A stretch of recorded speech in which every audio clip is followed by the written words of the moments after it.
Le programme Bilan de santé de terres agricoles a un effet positif sur les bassins versants du lac Erie et du lac Sainte-Claire. Des agriculteurs tirent parti de ce programme pour améliorer la santé du sol et protéger l'eau.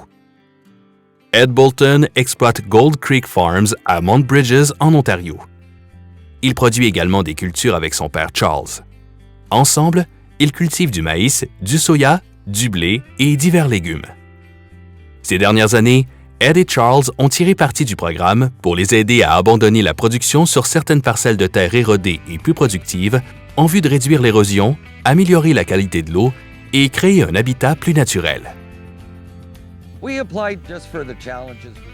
On a fait une demande parce que certaines parcelles de terre, comme celle derrière moi, s'érodent chaque année et donnent des rendements faibles.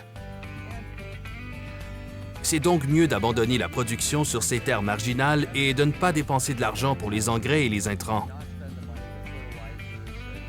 Nos rendements sont en moyenne 220 boisseaux à l'acre, mais dans ces champs-là, on obtenait à peu près 165 boisseaux à l'acre, pas plus.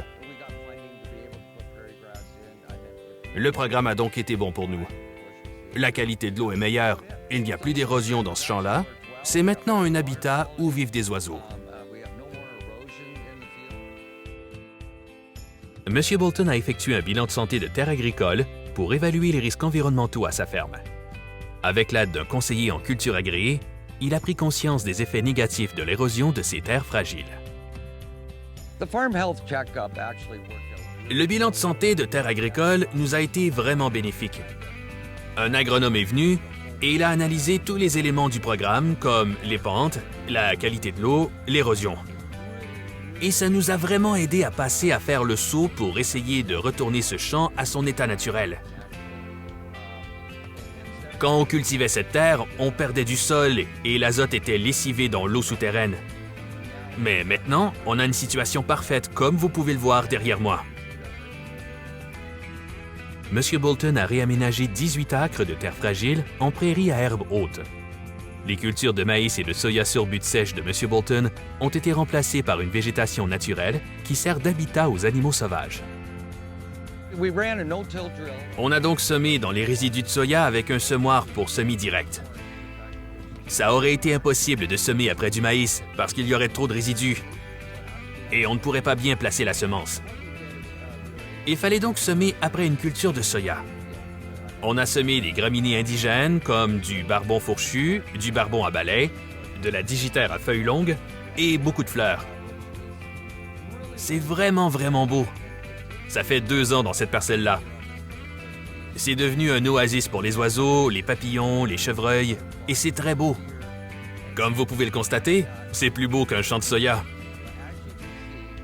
M. Bolton estime que son projet a eu tous les effets escomptés et même plus. Au départ, il cherchait à améliorer l'environnement de sa ferme et à optimiser son utilisation d'intrants, mais il a accompli beaucoup plus de ce à quoi il s'attendait. Le principal avantage que j'ai constaté en premier était la diminution de l'érosion et l'amélioration de la qualité de l'eau. Il y a 3 ans, mes étangs étaient pleins d'algues. Mais maintenant, grâce aux graminées indigènes et à l'absence d'engrais, l'eau est claire. On peut voir des espèces menacées. Les goglus des prés sont de retour. Je n'en avais pas vu depuis que j'avais 14 ans, quand je faisais les foins.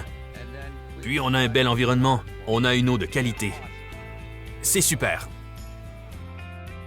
Visitez ontariosoilcrop.org pour obtenir une liste de conseillers en culture agréée et d'agronomes qui sont autorisés à effectuer des bilans de santé de terres agricoles.